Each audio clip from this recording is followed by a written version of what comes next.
One.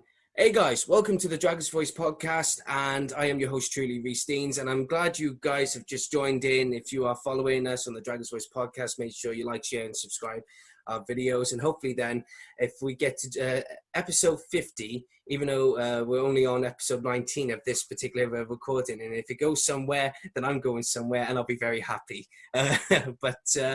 Anyway, it's a completely different episode today. I wanted to move away from the Cardiff and former Swansea City players because I know it's nothing against the guys who have played for these fantastic clubs.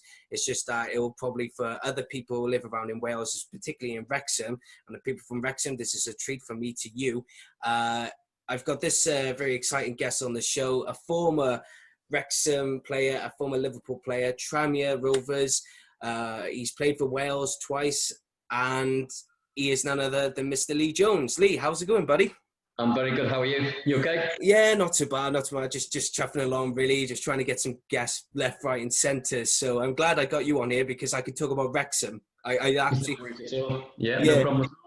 But with Wrexham, I always wanted to start off with Wrexham Football Club. Is that I know I say this on the podcast a lot, and I don't know if you have caught any of my episodes recently, but I've always said I got a soft spot for this particular football team or that football team. I've always said that.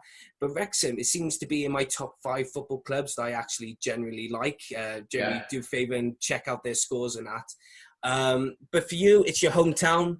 It's your hometown club. It's basically your home. No wonder why. But for you, when you grew up in Wrexham, of course, did you follow them or did you support another team? But what was this? I mean, obviously the club's very close to my heart. I used to live probably about a quarter of a mile away from the football ground. It was a club that the first game that my dad actually took me to was a game against Shrewsbury Town. My dad is from Shrewsbury, so he took me to a Wrexham game against Shrewsbury Town, and I remember being sat, as it was then, in the border stand with the away fans, with Shrewsbury Town fans, and I'm thinking, even at such a young age, why am I in this stand? I just wanted to be at the other end in the cop where all the noise was being made, and I think Wrexham won on the day 1-0, which obviously it was as a game that I'd first been to. The first sort of look at the racecourse stadium, obviously from playing in park pitches or on park pitches and stuff like that, it was just a great feeling. I think I would have probably been about 7 or 8 at the time. And just from then, obviously, being a Wrexham boy, it was just always my ambition to play for the football club. And with that in mind, Wrexham Football Club have had some tremendous players, going back in history. 2 of them in particular, which you go on to play with, is Joey Jones and Mickey Thomas. How important were those 2 players for Wrexham? Oh, well, to me, Joey Jones is like a second father to me. The advice he gave me, the sort of protection he gave me when I was on the pitch was second to none. Mickey sort of came when I was an apprentice. It was sort of the end of Mickey's sort of career, if you like, or coming to the end of it. We all know what he did, obviously, in the FA Cup run against Arsenal. But again, a really big influence, he would be great around the changing rooms. Yeah, he's had his misdemeanors and stuff, the same as everybody. But I mean, his experience, the clubs he's played for, it was just invaluable. I mean, we were coming through, myself, Phil Hardy, Gareth Owen, Wayne Phillips, Stevie Watkin, we were all youngsters. And it was just unbelievable to be given an opportunity, but also have the likes of Joey, Mickey Thomas. We had Gordon Davis, who was a seasoned Welsh international. We had Vince O'Keefe in goal. So they were like the 4 really main guys with experience, and without them 4, I don't think any of us would have succeeded. I got to be honest. Yeah, because in the, you had at the start of your when you went to play for Wrexham at the beginning of your career. I mean, every time we speak to, I know only a handful of Wrexham supporters because obviously Wrexham is it's North team in Flintshire, and I'm from Barry, so it's all South Wales or Vale Morgan, whatever you want to call it. But but the people, especially Cardiff City supporters who I talk to, they've always said, Wrexham have always held their own in the early 90s and in the 90s area, and especially under Brian Flynn as well.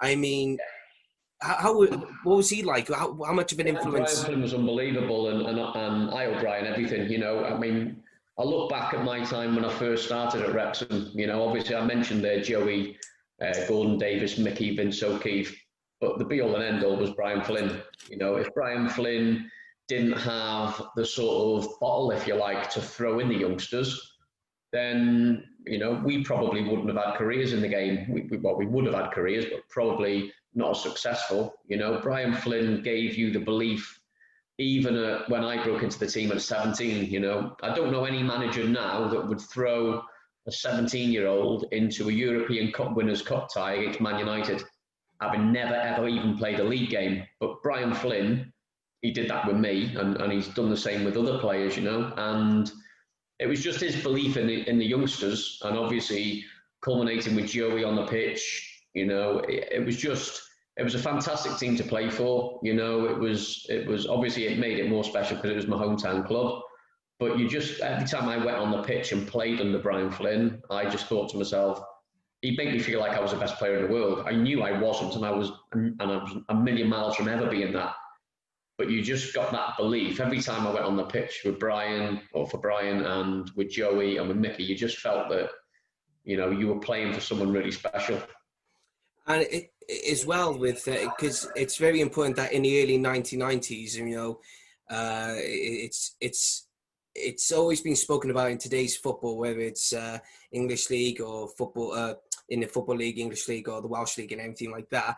But a pivotal moment in Wrexham's history was in that FA Cup run against Arsenal, when Wrexham beat Arsenal 2-1, I think, and Mickey Thomas was one of the goal scorers. Did you play in that game, or? I didn't know. I mean, people obviously look at that year as it being pivotal for the football club, but I think it was the year before. I mean, obviously, we had the sort of thing over us that no matter if we finished bottom of the league, we couldn't be relegated. And that was the year that sort of Brian Flynn had given all the young lads opportunities. And then obviously we had the season where we had the FA Cup run. We obviously went on and beat Arsenal. I didn't play in that. I got injured playing in a first team game against Hereford, I think it was, on the Boxing Day. So I was unfortunately missing out. But I remember sitting next to Mel Pedgick in the stands, and we were 1-0 down, and we were talking at half time, and we were looking at it and thinking we could end up 8 or 9-0, and it could get really embarrassing, because they just absolutely dominated us and battered us for 45 minutes. And then come out second half, and it was just, I think we had an attack, and it just felt like the whole ground had belief then that, hold on, we could actually do something. Then Mickey goes and puts the free kick in, and I'm looking at Mel and thinking, oh my God, I'm going to be fit for the next, I could be fit for the replay. And I'm thinking, oh, playing at Highbury, unbelievable. And then obviously Stevie goes and scores a winner, and it's like, it was just, and even to this day, it was probably the best feeling I've ever had as a player, as a fan, as a supporter.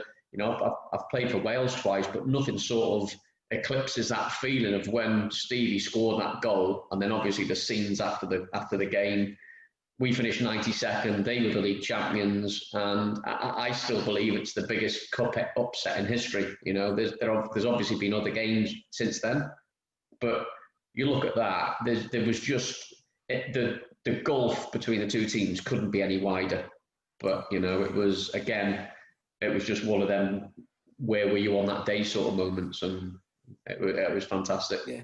I always wanted to ask this question to any Wrexham fan or Wrexham player or whoever played that day. Why is it that people remember Mickey Thomas's goal? It may be because it was a free kick or something, but why do they remember Mickey Thomas's goal instead of the winner? Because you would imagine the winner goal would be the most memorable, if you know what I mean. It's like before you answer, it's like I asked Kevin Ratcliffe when he came on the show. I always ask him about the semi-finals of the European Cup Winners' Cup against Bayern Munich, but even though they got to the final and won it, but why would they remember the semi-final instead of the final itself? So what do you know any reason? Or to be honest, the only thing I can think of, it was just one of them free kicks that the only place Mickey could have scored was in the actual spot he hit it. It was absolute. It was right in the postage stamp. It was, and I think if you'd have put 2 goalkeepers in, they wouldn't have saved it. I think if Mickey scores a tap in from a corner, then it isn't obviously recognised as much, and I think then the emphasis swings onto Stevie's goal. But you look at the 2 goals in terms of technique. Obviously, Mickey's was fantastic, but in terms of obviously from me playing up front, the anticipation that Stevie showed in thinking that I think it was Tony Adams was going to miskick the ball.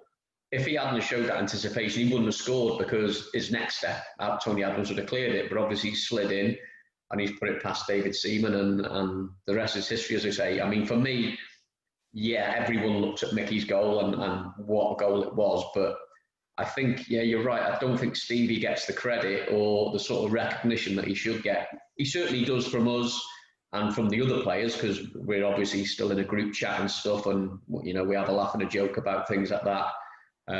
But I mean, he'll always get that recognition. And yeah, it is a little bit sort of gutting, I suppose, for Stevie, but I got to be honest, he's that type of lad that it wouldn't bother him one jot. He wouldn't be bothered about that. Yeah.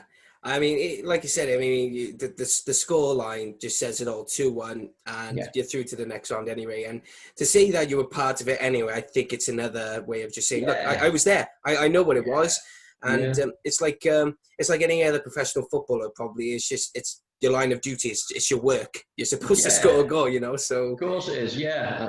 And as I say, the occasion was just, I mean, it was a full house. Probably the only time that in I don't know, 2 or 3 seasons that, and it was absolutely rocking, and no one expected us to win. And obviously, we went and got the result, and then we went on and played against West Ham in the next round. Unfortunately, we got knocked out in the replay of that. So, but yeah, it was good times. Speaking of Joey Jones and Mickey Thomas, I feel like you're familiar with this particular person, the bootlegger. The captain, maybe. I love to have him on. But he's a good mate of mine, to be fair. Oh, is he? I had a pint with him a couple of weeks ago, and yeah, we have a laugh and a joke. I don't know whether you've seen one of his things he put on Twitter the other week when he mentioned something about. He said, I won't name his name. He said, but he sent me a load of horses that didn't win. That was me. So I was in bad books for a couple of days, but listen, he's a great. I first come across him when Wrexham were playing in a game away at Hyde United in the conference many years ago, and we sort of kept in touch, and I sort of, whenever I could, give him some tickets for games and stuff like that, and we still sort of keep in touch via text. And I had a pint with him a couple of weeks ago, so great character. Yeah, no, I absolutely love it, because he started his podcast. He had Mickey Thomas, but the thing is, it's such a feel good, just to hear I always call him the captain, because that's why he always calls him. But it's like the captain always on Twitter, anything, he just seems to lighten you up, makes your day. And I mean, you can be having. I mean, I follow him on Twitter and stuff.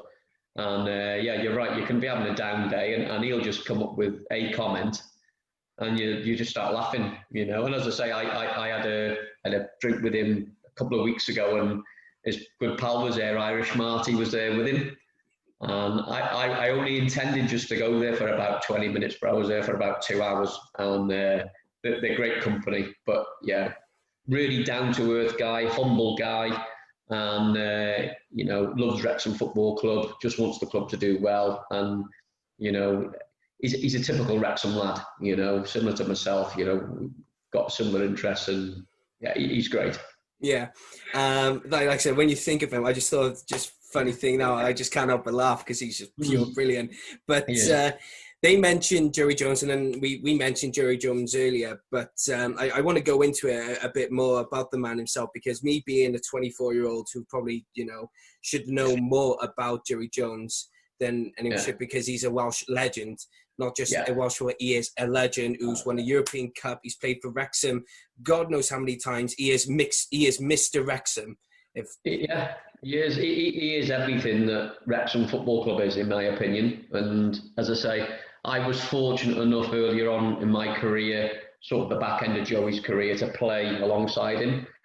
And you just felt every time I went on the pitch, you just felt that you had that security about behind you, because he was just one of them that if anyone sort of laid a glove on you in terms of the youngsters, he'd be straight over, you know, and his words of advice and stuff. I mean, I'll never forget the time. And as I said before, I owe a lot to Joey. You know, he was like a second dad to me. Certainly when I'd first made the sort of transition from Wrexham to Liverpool. So for the first, you know, couple of months at Liverpool, and, you know, I've been open and honest about it to many people, I absolutely hated my time at Liverpool. Just didn't feel that I was good enough to be there, and I didn't really fit in. And what I tended to do was I would train in the morning, I'd drive straight back to the racecourse in the afternoon, and I would just be with the lads all afternoon at Wrexham until they got off at around 4 or 5 o'clock. And that would be my cycle every single day. And after about 3 or 4 weeks, Joey got me into the office. And as I say, I wasn't a Wrexham player, and he didn't need to do it. And he said, listen, he said, I just want to give you a bit of advice. He said, you've left Wrexham Football Club now. He said, you need to build on your career, and you need to put everything into Liverpool. He said, now, instead of coming back and being with the lads, which is great, and he said, I haven't got a problem with it. He said, you should be doing everything you can to break into Liverpool's reserve team and then first team. He said, so instead of coming back in the afternoons, he said, do a little bit extra in training. And I was thinking to myself, right, okay. And it wasn't the fact that he didn't want me there, but it was the fact that he'd obviously been there before at Liverpool. He knew what it was like. And obviously I'll come on to that after and talk about that. But I mean, just little things like that, you know. It was just pieces of advice, and it was literally a minute conversation. And I left Wrexham that day, got in the car and thought, you know what, I couldn't have got that advice from anyone. He's been there, he's a European Cup winner, he was the record holder at the time for the Welsh caps, you know, and he was just, as I say, an all-round humble, great guy who I owe a hell of a lot to. Yeah, it's from one Jones to another, and he wanted what's best for you as well. You know, it's He wasn't interested in anything that was going on for himself. He just said to me, Lee, he said, you need to concentrate on being a Liverpool footballer. He said, I've been there, I know what it's like. I come from a council estate in Llandudno. It was a massive step up for me. I felt I didn't belong there, and it was exactly my feelings when I was telling him and talking to him were exactly the feelings that he had when he went to Liverpool. So he'd already been there, and as I say, he could have just said, he could have just watched me keep coming back to Wrexham every day, but he didn't. He took 2 minutes out of his time. But he would be the same now, you know, if I did something today and he thought I could maybe do it better, I know that I could pick the phone up and I could ask him. You know, he's always on the end of the phone. I spoke to him last week, actually, and, you know, we started laughing, a joke and stuff, but he's just one of them people that he's the most humble guy I've ever met. I've got to be honest. He's unbelievable. He's one of the top 10 people I love to speak to as well, on the top 10. Yeah, I want to know so much from him as well, not just from Liverpool or Chelsea, just from Wrexham alone. Some of the stories, I mean, if you've ever been to, I don't know if you've ever been to his sort of evening speaking that he used to do with Mickey Thomas, and some of the stories they come out with, you know, obviously playing in the dark, taking penalties at Stamford Bridge, climbing the floodlights, sleeping on the physio beds, all that kind of stuff, you know. It's just, I could listen to him all day. It's fantastic. Would you do a podcast with me then, would you think? Or? Oh, sure he would. Joey would definitely, he'd do anything that you asked him to, Joey. Yeah, of course he would. Oh, from that, we'll sort that out later of this podcast. But on to Liverpool now, and between you and I it's a worst kept secret. I am not a Liverpool fan. I am, well, I said Kevin Ratcliffe. I am Everton. I'm Barry. I'll say this now very quickly. I am a Barry Town. I'm a local supporter, but growing up, I am Everton. My dad's a big Everton fan, but for you went on to play for play for Liverpool. And I did look in, and I was really intrigued that you did not enjoy your time in the first few months at the club. But you know, when you started to get into it, did anyone at the club just sort of took you in to say, look, you'll be fine, it'll be okay? Or did anyone? I mean, it was difficult for me because I'd only played probably 15 or 20 games at Wrexham, and the sort of dynamic of the Wrexham change room was a load of youngsters with 3 or 4 older players. And I walked into Liverpool on the first day, and I went straight into the first team. We used to get changed at Anfield and then get the bus down to Melwood the first sort of 18 months that I was there. And I walked in that day, and I was basically told to sit in this place. I got in there, it was 9 o'clock, whatever it was. All the first team players came in at sort of 9:30. And I'm sat in between Ronnie Whelan and Ian Rush. And obviously Ian Rush knew I was obviously transferred from Wrexham, and then obviously he was speaking to me about what it was like at Wrexham and this and that. And he said, listen, you'll be fine here. It'll take you a bit of time to settle in. He said, I've obviously made the same transition from when I was at Chester. He said, but you've just got to be yourself and just work as hard as you can every single day. And that was the general sort of conversation I had with all the players. They all sort of accepted me. But at the same time, I'm looking around the change room, and I'm looking at Bruce Grobbelaar, I'm looking at Ronnie Whelan, at Ray Houghton, at Dean Saunders, Ian Rush, and I'm just thinking I shouldn't be here. And that was, you know, my first day, I couldn't wait to get out of the place. I remember going training. I trained with the reserves, and I remember couldn't get in the car quick enough, and I couldn't get out of Melwood quick enough. Couldn't get back to Anfield quick enough and get home, because I just thought, and I actually thought when I was driving home, I thought, what have I done?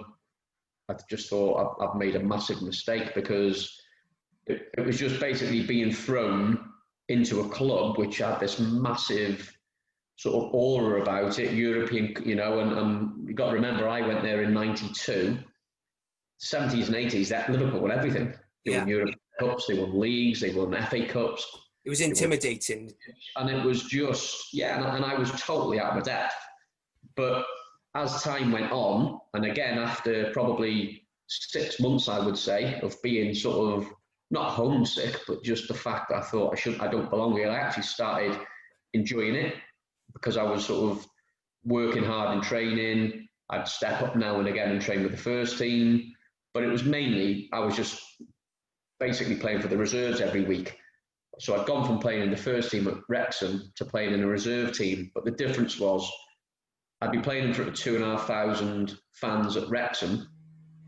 My first game that I played for Liverpool's reserves was at Anfield on a Saturday lunchtime, and playing it actually against Everton, and there was 38,000 there. And I'm just thinking, what is going on with this club? 38,000 people turning up for a reserve game. So it was a little bit of, well, it was a big eye-opener. But as I say, as soon as I'd got over the first 6 months, then obviously I started enjoying it. I'd settled in, I'd made a few friends there, and I wouldn't change it for the world, to be honest. You know, loads of people have said, well, you only made 5 appearances at Liverpool in 5 years. Yeah, I did. But I learned more in that 5 years than many people would learn in probably a career of about 25, 30 years. So it was just an experience. And, you know, I went to see, obviously, you see the best, you go to the best hotels, you stay in the best countries, you go pre-season, you go end of season. It was a different world. What had happened with the injury then? It said when I was doing the research that you broke 2 of your legs. So I was wondering, I looked at it and went, how did it, but it just kept saying you broke 2 of your legs, and there was no answer to that. No, I mean, I got to be honest, that information isn't really correct. I mean, I had, when I first went there, within sort of, I think it was 3 or 4 months, I'd had an Achilles injury, so I needed an operation on my Achilles. So I think I went there in February, March, and then in July, August, I needed an operation on my Achilles. That was in 92. And then in that was in 91, 92. And then I remember coming back from that, and then I still remember the date to this day, which was the 2nd of December. I was playing at Anfield in a reserve game against Sunderland, and I'd scored 2 in the first 5 minutes. And it was a centre-half playing for Sunderland. I won't name his name. But he said after 5 minutes, he said, listen, son, next time you get the ball, I'm going to break the leg. So I was like, yeah, well, okay, whatever, like that. And literally 2 minutes after, he broke my leg just below my knee. So I was out for 6 months with a broken leg. So that was sort of 90. So within sort of 6 months of being at Liverpool, I tore my Achilles, come back from that, and then broken my leg. And then as my career sort of developed, in 94, I tore my thigh muscle, literally came off the bone. So I had to have that fused back on, which back in the day was quite bad, if you like. It's not like injuries that you can sort of recover from now. So that since I had my injury in 94, I wasn't then able throughout the rest of my career, which was probably until I finished in 2005, never be able to do any shooting in terms of repetitive, because it was just every time I knew if I did more shooting for more than 5 or 10 minutes, I knew that it would probably pull again. So I had that problem. I had ruptured hamstrings on both legs, similar to the Michael Owen injury when he went through against Leeds. So I've had probably in 5 years, 6 really bad injuries. In terms of what people think that I broke the other leg, I didn't actually break the leg, but I had a small fracture in the same place that I had my previous injury when I did actually break it, but it wasn't actually another broken leg. So you could look at it and say, well, within 5 years, you've had 5 or 6 really bad injuries. Most players don't get 1. I had 6 in 5 years. So it did sort of hinder the amount of game time that I played. And it was just, I felt that every time that I was getting close to maybe getting in the first team, something would stop me like an injury. So, you know, you look at it and could I have done anything different? Probably. Would I do anything different to change it? Not really. So it is what it is.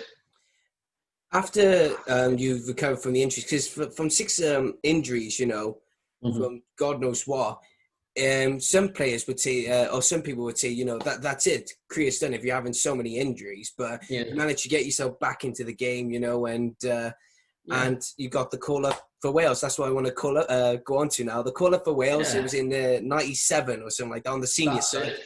And but Bobby Gould, Bobby Gould's Wales. You're not the only one. I mean, it seems to be a habit now. Every time I seem to get players or guests on it, they just happen. It happens to be that I get players that have played under Bobby Gould the most. I mean, I've spoken to Steve Jenkins, Andy Legg.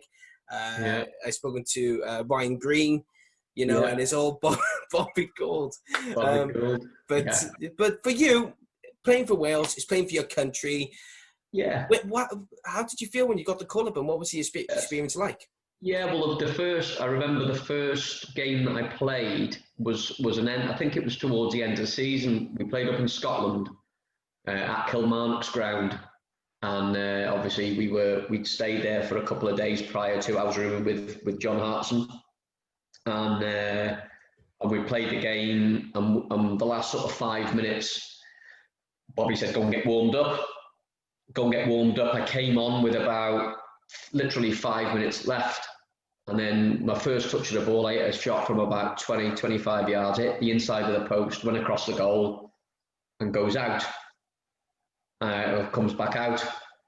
And I'm thinking, if that had gone in, then I might have got another chance. But then I think I'd then gone to, I think I was still at Liverpool at the time.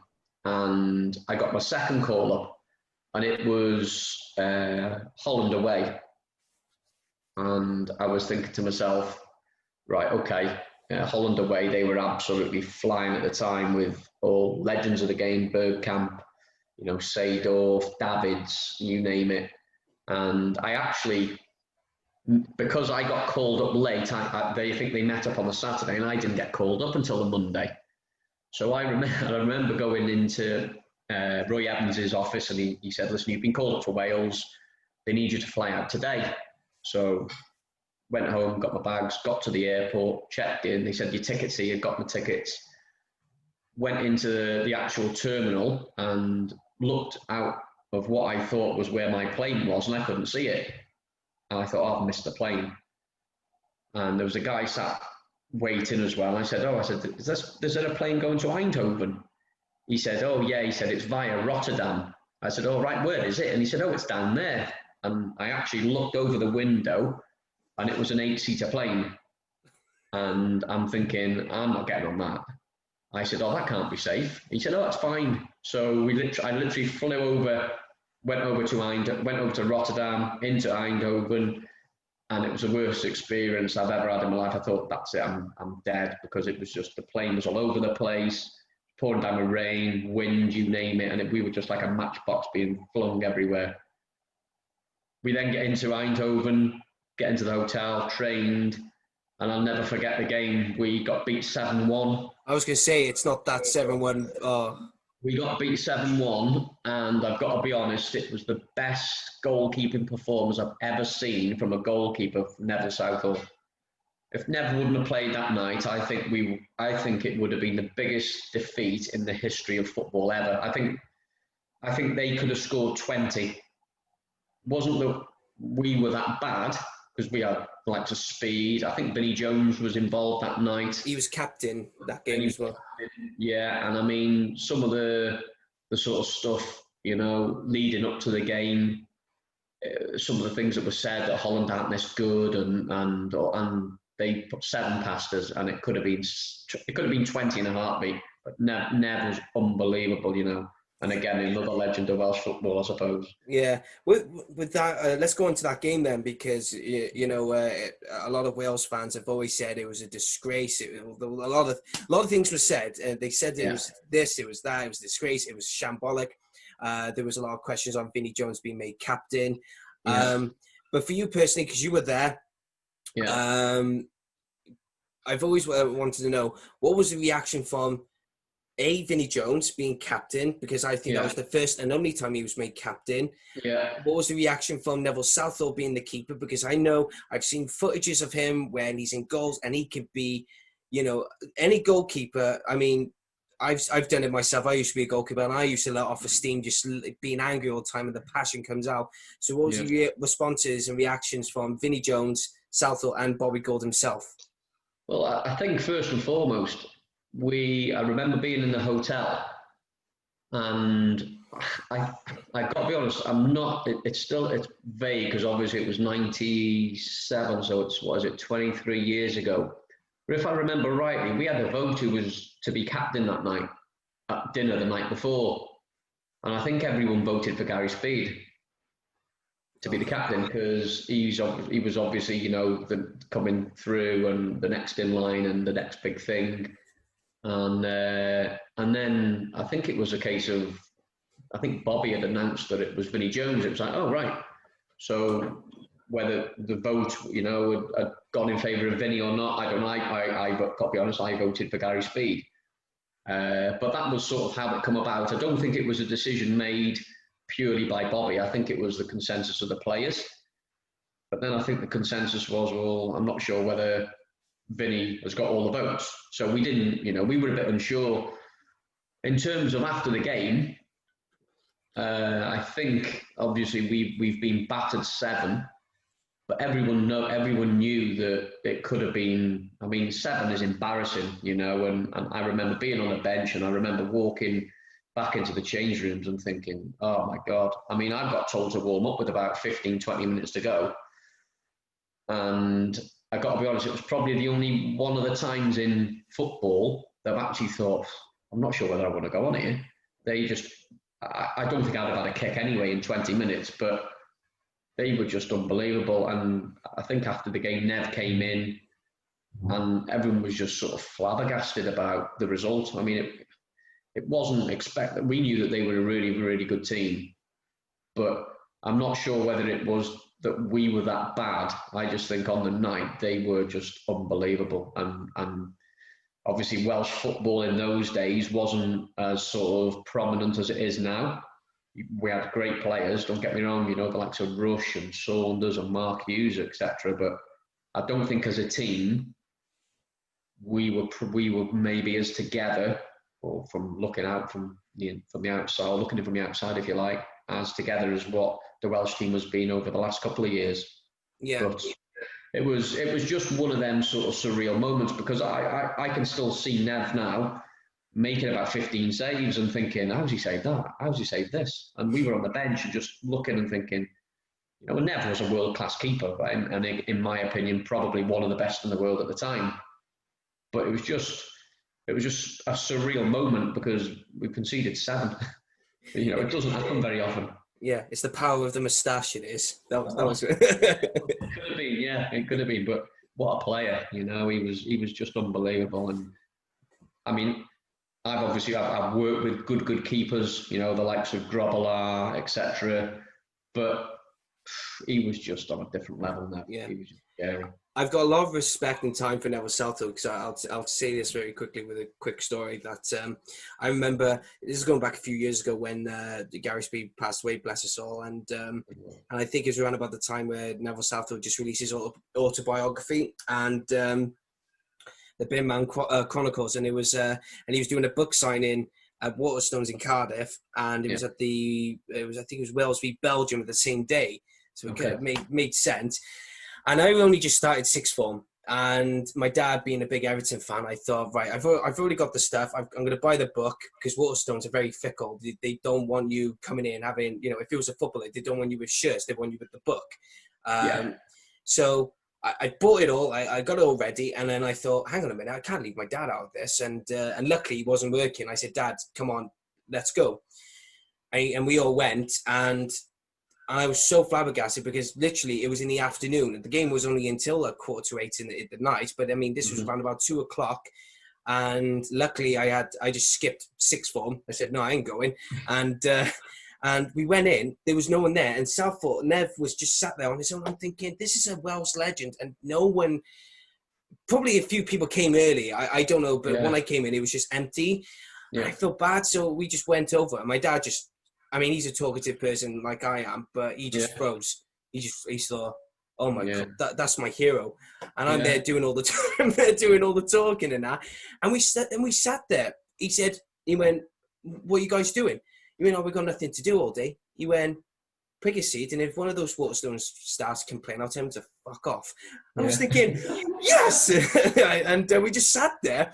Yeah. And one of the Waterstones went to say something, and he just went, no. And and we just had a nice chat, and I thought, what a guy. He didn't have to do that, but he did it. And, he was brilliant. He was really down to earth, isn't he? Yeah, and he was there, and I met him twice, and it was a second time was at a Comic-Con, and it was him, John Hartson, it was Leighton James, it was Alan Curtis and Terry Yorath, and Neville was sat on the very end. And normally with Comic-Cons, you have someone with you to sign the autographs and that. And he was not there. And I went over and just said, hello, blah, blah, blah, blah, blah. Because I just bought the book. I said, I loved it. And he said, oh, what are you doing now? And he went, I recognise you. He went, do you want to sit down again? Let's have a nice chat. And I went, oh, do you mind? He went, no, just come on. Bearing in mind, I had a friend with me who doesn't know football, doesn't know who this person is. Yeah. And she stood there going, and we were there for another hour just chatting away. And this was around about the time where Cardiff were in the Premier League, and Everton game was it happened just a week after or something like that. Right. And it just made perfect sense. And it was brilliant, but so engaging, so chatty, but so political now with it on Twitter. I was like, oh. Yeah, I mean, obviously I've lost touch with Neb. I haven't spoken to Neb for a good couple of years. But I do follow him on Twitter and stuff. And, he's another legend of Welsh football, isn't he? And probably one of the best keepers to ever play the game, in my opinion. He's worth a lot of money now. Oh yeah, but for Neville Southall, just to I'll never ever forget. Just he is the man of the people. He's a people's person. Oh, he is. Yeah. And I'll never forget that. Yeah. But going on to now, where you were coming out of Liverpool, but you spent loan on at Crewe and Tranmere, which you go on to. Go on to play for. But when you went back on loan twice for Wrexham, did you feel it's a relief because I'm going home for a bit? And I mean, obviously I've been on loan at Crewe for probably 4 or 5 games. Didn't really enjoy it at Crewe because it was a little bit. So Liverpool's training every day was always the same, and it was a warm-up. It was a 5-a-side, and then you would do sprints, and that was every single day. No matter what, there would be a variation to the games. There would be a variation to the warm-up. There wasn't a great deal of coaching that went on at Liverpool, if I'm being honest. There was, obviously, we had Graham Souness, and Roy Evans, but we had the likes of Ronnie Moran, Sammy Lee, Phil Thompson, but didn't really do any of the tactical work. But as soon as I went to Crewe, it was every day was tactical. There was never a five-a-side. So I'd gone from being 2 years at Liverpool playing five-a-sides every day to Dario Gradi at Crewe, who just wanted a coach. And looking back at it now, he was right in the way that he wanted to do things, Dario, in terms of, and his record, you know, is second to none in terms of the players he developed. But there was never any sort of enjoyment. Whereas Liverpool was great fun, but you always had to work, and if you didn't, Ronnie Moran would go off his head, if you like. But at Crewe, it was just sort of coaching, and it was monotonous every single day, hour and a half of coaching. And by the Friday, I don't know whether it was by design, by the Friday, you were desperate for a game of football. So on a Saturday, it was a bit of a release to go and play football. It was just, you were sort of restricted all the time. So I didn't really enjoy my time on loan at Crewe. And when I went back on loan to Wrexham, it was just like being home. You know, the same staff were there. So Brian, Joey, Kev Reeves were still there. My two U-team coaches, so Brian Prandall and Idris Price were still there. Cliff Sear was still there, and it just felt like being at home, and I really enjoyed it. My first spell, I went back there. I can't remember figures, if I'm being honest, of what goals I scored, but I think I played 8, and I think I got at least 1 in every 2 games, something like that. I'm not sure. And then the second time that I went back was sort of towards the end of my Liverpool career. I think it would have been around 96, 97. And I remember doing okay again, same staff, really enjoyed it, hometown club, 5 minutes away from my house. And then I had an opportunity to sign at Wrexham. So Brian called me and he said, there's this opportunity if you want to sign. He said, but I need an answer today.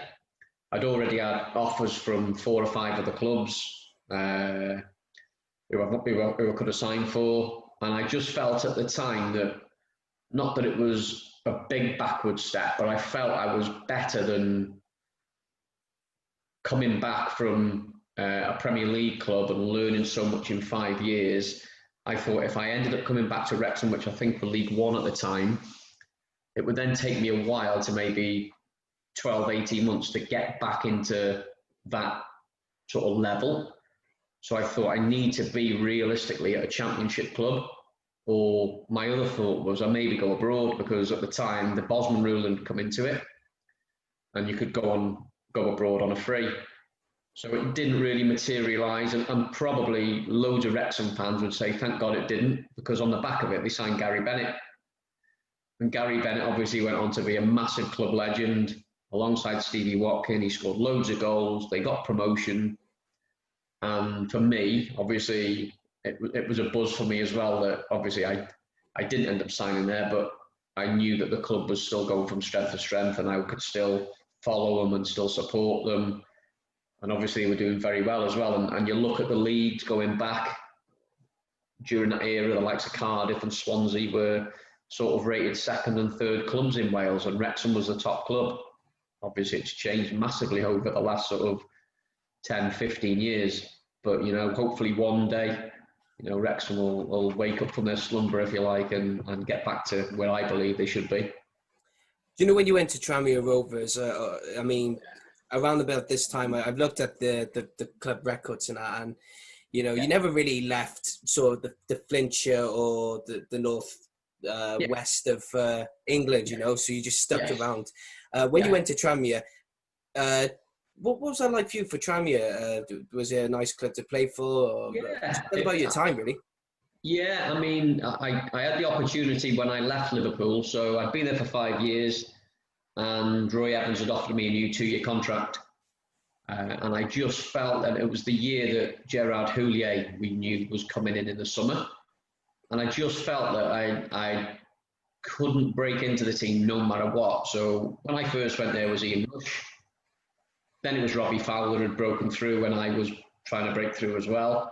And then there was a young lad called Michael Owen, who obviously is a good mate of mine now, was coming through as well. So I just felt, and I knew in my or even though I had belief in my own ability, I knew that Michael Owen was going to be a world star. And I thought, I can't compete at that level. And there's many players who, couldn't compete. And I just thought it would be the right time to leave. So I said, no, I want to go and play first team football. I had a couple of offers. I had an offer from Bruges, Belgium, Heerenveen in Holland. I could have gone up to Scotland and played at Hibernian. I could have gone to Norwich, Ipswich were interested, and also Tranmere. And I'd been on loan at Tranmere for about 2 months, I think, prior to the end of the season. I'd scored something like 6 in 8 games and just got a really good feel for the club. John Aldridge was obviously an ex-Liverpool player, and he sold the club to me. He didn't need to sell it much because the fans were fantastic, and I think the fans put a petition together to keep me there and presented it to me at the end of the season, and there was like thousands in it. I'm thinking, hell, they actually want me to stay, and it sort of swayed me. I was tempted to go abroad, I got to be honest, but I didn't, and I chose to go to Tranmere. And I would say probably for the first 12 months was probably the most I've ever enjoyed my football over a length of time. Obviously enjoyed my time at Wrexham, but they were in sort of short bursts. Whereas Tranmere the first 12 months were fantastic. I played up front with David Kelly, Irish international. We had a great team. We just missed out on the playoffs. But it was just the feel that you got from the club. Everyone was in it together. We had Andy Thorne, who was, and again, he's a good mate of mine that was just up the road, and we still meet. Ex-Crazy Gang member. And it was just a feel that, and again, when I went on the pitch, I just thought, well, Andy Thorne's behind me. If I do anything on the pitch, then he's got my back. And it was the same with all the players there. It was a good mix of youth. We had the likes of Alan Mann, Jason Kumas was coming through, and we had a good bit of experience as well. And it was a really good fit. And while things were going really well, and I was scoring goals, it was great. But my second season, not so much so. I had a bit of a fallout with the manager. I had an agent at the time who tried to sell me behind my back to Bradford. Oh, fair enough. And I didn't know about this. We were going into the first away game of the season at Wolves, and I'd done everything pre-season, played in every first team game pre-season, named the team on the Thursday and I'm playing. And then on the Saturday, turn up at Molineux at 1:45, and he said, just one change to the team. He said, Lee, you're not playing. He said, you're not involved today. And I was obviously a bit curious, and I was like, well, tell me why. And he said, no, come and see me Monday. And the long and short of it was that the agent and the chairman of Tranmere had done a deal with Bradford City, and the manager didn't know anything about it until probably about half an hour before the first game of the season. He thought I was going behind his back. I had no intention of going anywhere. I'd had a great first season at Tranmere. I wanted to stay at Tranmere, and I was really happy. I was obviously going to start the second season, and things sort of turned sour from there. Really, I did play a few games that season, but not as many as I'd have liked, and again picked up a few injuries. Muscle injuries again. I think I had a knee operation, or I had 2 knee operations that year, torn cartilage on my left knee, and then I had to go back in to have it redone. So I missed a good chunk of the second season and never really sort of got back into favour then with the manager. And it led to me leaving in my third season and then going up to Barnsley. Speaking of Barnsley, it's in the early 2000s now, and you weren't going to be there alone because there was another Welsh international player that was there who's already made a name for himself. It was Darren Barnard. And but what was your time like at Barnsley? And also because you left around about the same time as Darren as well, because he left in 2002, and I think you left in about the same year as well. So what was it like to play with him, and also what was it like just to be at Barnsley? Yeah, I mean, Barnsley is a lovely club. You know, it's a big club. It's played in the Premier League.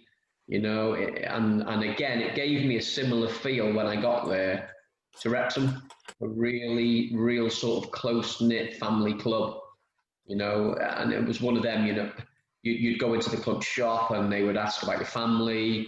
You would bump into a director in the corridor and they were asking how you were, etc. And I made the transition really. You know, Barnsley was for me sort of 2.5 hours away. I got a flat. I ended up getting a flat in Barnsley. So, and the first, obviously, Dave Bassett was my first manager up there, and really looked after me, and probably one of the best man managers I've ever worked for. And he used to say to me, he said, "Listen," he said, "I know you're 2 hours away." He said, "But what I'm going to say to you is, if you play for me on a Saturday and you do well and you score," he said, "you don't have to come until Thursday." He said, "Then you'll train Thursday, train Friday, play Saturday, and we'll just keep the cycle going." He said, "But as soon as you drop below a level, then obviously I'll get you in every day." So that was a big carrot, because every day for me was a 2.5 hour commute or a 5 hour round trip. I did have the flat up there, but at the time I'd had my firstborn, my eldest now, and it was at a time where I didn't want to miss out on him growing up. So I would drive over 2.5 hours. I would leave sometimes in the morning at sort of 4 o'clock. I'd get to my flat for sort of 6 o'clock because there was no traffic. I'd go to bed 6 o'clock till 9 o'clock, and then I'd go into training and drive home after. And that was sort of my cycle every sort of day for the first couple of months. I started really well, scored a couple of goals, and Harry Bassett was brilliant, and he said, "Listen, you don't have to come in," etc., which was great.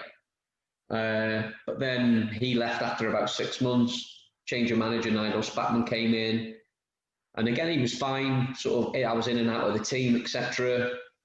He left after about another 12 months, I think it was, and the manager, Steve Parkin, came in, and I knew from day one really that my face didn't fit with him. He sort of did everything. I still had 18 months left on my contract.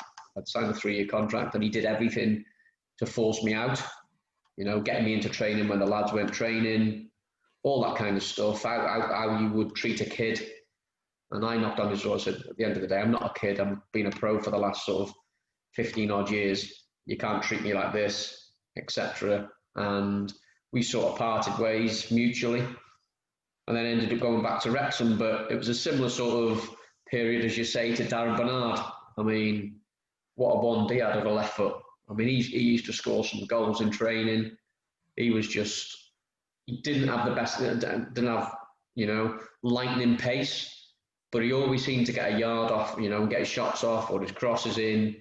And a really good lad as well. You know, obviously he'd been at the likes of Chelsea, etc. He played at big clubs. But again, as I said before, it was like a family feel, if you like. You know, we were all mucked in together, and I enjoyed it. You know, the first sort of definitely two years I was there, I enjoyed it.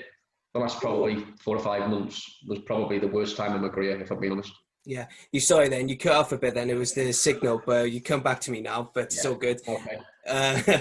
But let's going on to Wrexham then. Did you feel that when you went back to Wrexham, did you feel that this is it now, I'm going to stay with Wrexham to the end of my career, I'm just going to sail off into the sunset with my hometown club, you know, like the traditional football way to do it? Yeah, it sort of did have that feel about it. And again, Joey was instrumental in getting me back to Wrexham. I'd finished playing at Barnsley, and Joey had actually phoned me up about a week before I'd left Barnsley. And he said, would you be interested in coming back? Dennis Smith has obviously took over. He's trying to build a team. We're struggling near the bottom of the league at the moment, but he's trying to build a team. It looks like we probably will get relegated. He said, but he's trying to build a team ready for next season to bounce straight back. So I think there was around sort of 5 games left of the season. And I said, yeah, I mean, I've got to be honest, I didn't have many options. I had 2 or 3, but one was, again, up in Scotland, not one that I really fancied. And I just thought to myself, I've done 2 years of travelling. As I mentioned, my eldest now was growing up. So I thought Wrexham's a great fit. I went back. I think I'd played 3 or 4 games. I'd ended up playing against Cambridge on the last day of the season. We win 5-0, I score 5 goals, and we get relegated on the same day. So really, really bittersweet. And then Dennis had offered me a contract in the summer, 2-year contract. He said, do you want it? And I, no hesitation at all. I said, yeah. I said, I want to get the club back to where I believe it should be. And I said, and push on. And he said, well, I'm going to be bringing in Chris Armstrong as well. Obviously, Chris, I'd grown up playing with Chris anyway. When I was an apprentice, he was in the first team when I first broke into Wrexham. Then he went off to, I think it was Millwall. So I obviously knew Chris as well. He brought in Chris Llewellyn, another Welshman. And there was also the likes of, I think, Hector Sam, Carlos Edwards, Dennis Lawrence, the Trinidadians. And we had the likes of Darren Ferguson and Brian Carey. So for me, I looked at the squad and thought, you know, the squad's going places. I was fighting up front with the likes of, as well, Lee Trundle, Andy Morrell. And we had a really good season. You know, we ended up getting promoted back into the league. And again, I played in the second part of the season, and yeah, I had a few injuries again. But I thought to myself, I've done enough to warrant another contract. And then sort of back end of, I think it was end of March time, Dennis Smith had called me in and said, listen, he said, I'm not sure what your plans are to carry on playing. I was 32 at the time. And I said, well, I still want to play. He said, there's not going to be a contract here for you. He said, we're going to look to extend one of the other players. I'm only going to go with 3 forwards next year, he said, instead of 4, because I want to bring in another midfielder. So he said, unfortunately, he said, you're the only forward whose contract's up. So I was like, oh, right, okay. So I remember driving out of the training ground that day feeling really, really gutted and deflated, because I thought, like you just said, I thought, you know what, I'll probably stay here and do a year-to-year contract until I'm 34, 35, and then look to go into coaching, which is what, you know, I plan to do. So at 32, I was a little bit gutted, if you like. I had a couple of opportunities. I could have gone to Carlisle. I had another opportunity to go back up to Scotland, another opportunity to go to York. And I just thought at the time, I don't want to do it. I travelled back to Barnsley. I'd seen the end of my career, ideally being at Wrexham. And I just thought to myself, I could go and carry on playing for 2 or 3 years at a club that I probably wouldn't enjoy. Or do I go down the route now of looking to go into the coaching element? And my ambition was to always be a coach. At the back end of my career, working at the Centre of Excellence at Wrexham for the 2 years I went back there.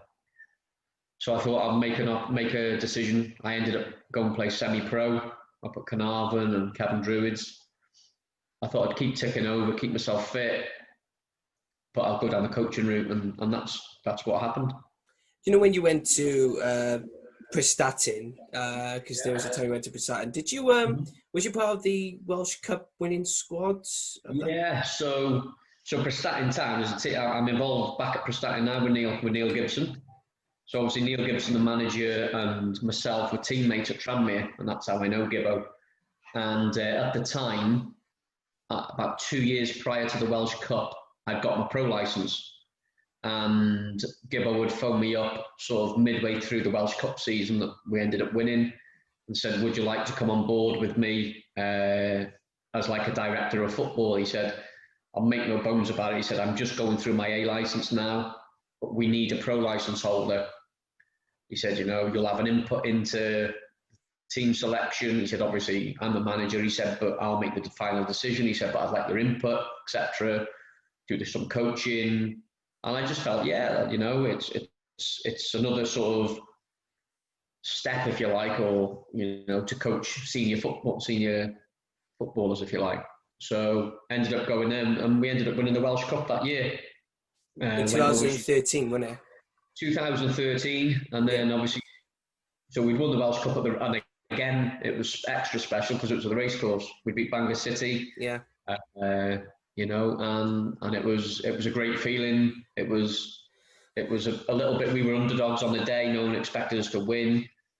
And yeah, as I say, I'm still involved. We went into Europe the year after, Lithuania, and then we beat Metalards, I think it was. And then Ludogorets, I think it was. And then we played in Rijeka against the Croatian team.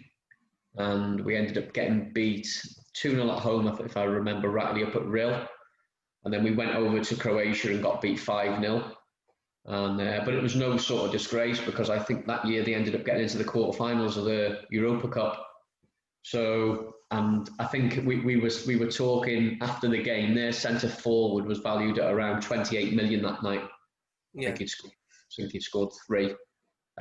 So it was a good journey, and it's great. I've been back there. I was back there last year to coach. We won the league by 16 points, and then ended up not getting promoted because of a TV gantry. Yeah.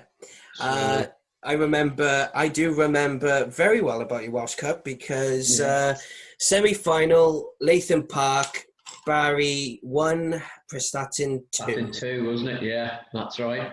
I was there, and you made me cry. You Prestatyn. It was a red hot. I remember it being a red hot day as well, wasn't it? I remember, because around about that time in 2013, the problems were there, but the supporters and everything were doing their best, and people, like Gavin Chesterfield and I were doing their input. But after that Welsh Cup semi-final, it seemed a bit special, because we were amateurs. We're no longer we weren't even labelled as semi-pros or professionals. We were labelled as amateurs. And I just remember going to Latham Park, and I was so confident, but at the time nervous, because I looked into the squad. The likes of you there, coaching, and you had a couple of players that had a professional background, so it was a bit, this is a bit overwhelming, and then you sons of bitches, I think it was 2-1 on the day, wasn't it? It was 2-1, because I remember it was ironic, because Christian Deutsch left. I think he helped us get to the Welsh Cup semi-final, part of the squad. But I remember you scored, but then a minute later, our TJ Nagy scored then just a minute afterwards, and we thought, hang on a minute, we got a game here. But then you guys scored, and I don't know why. It wasn't in the final minute. I think it was somewhere in the second half.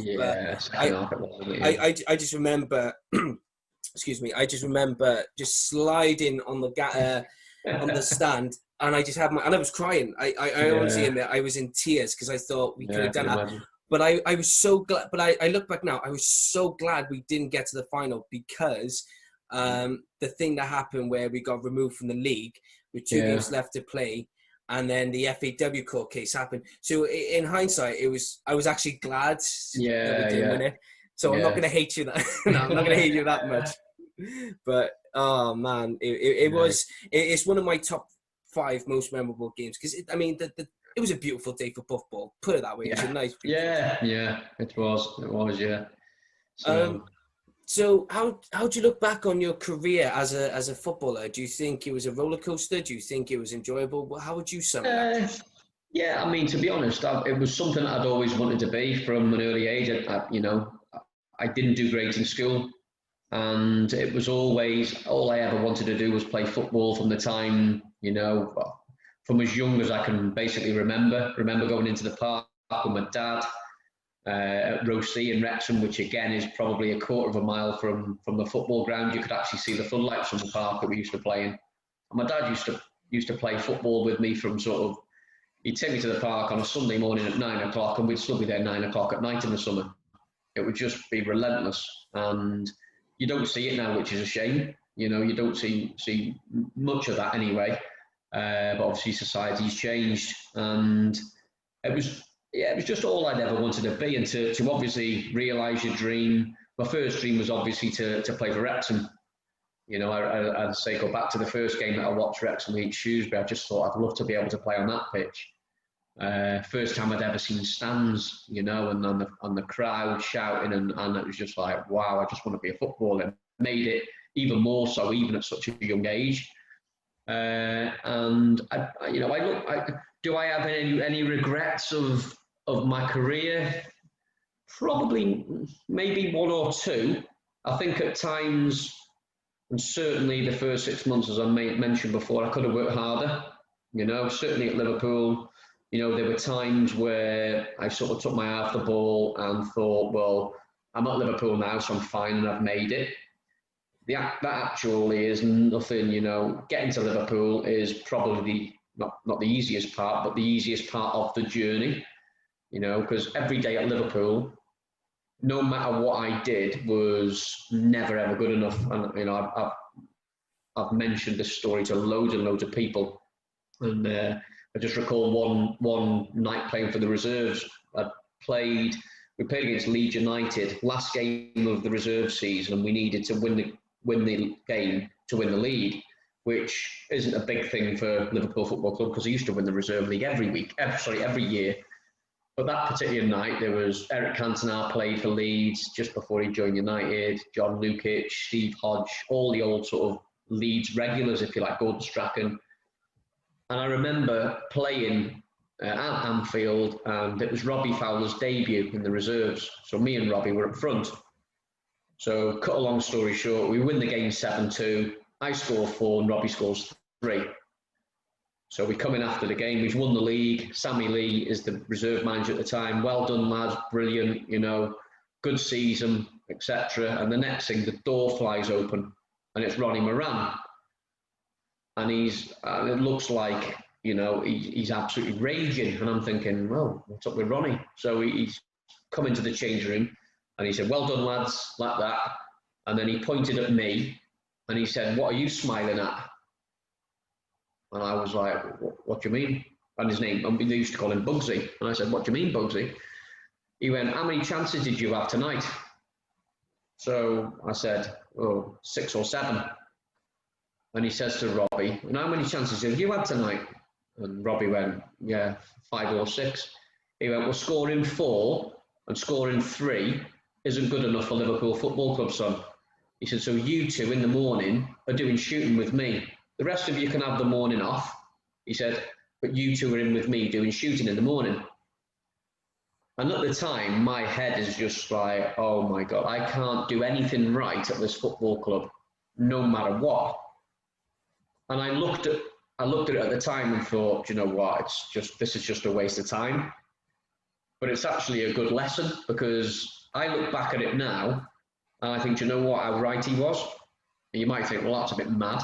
But at a club like Liverpool, if you do have 4 chances, then you've got to score 4, because the pressure is that you've got to be the best.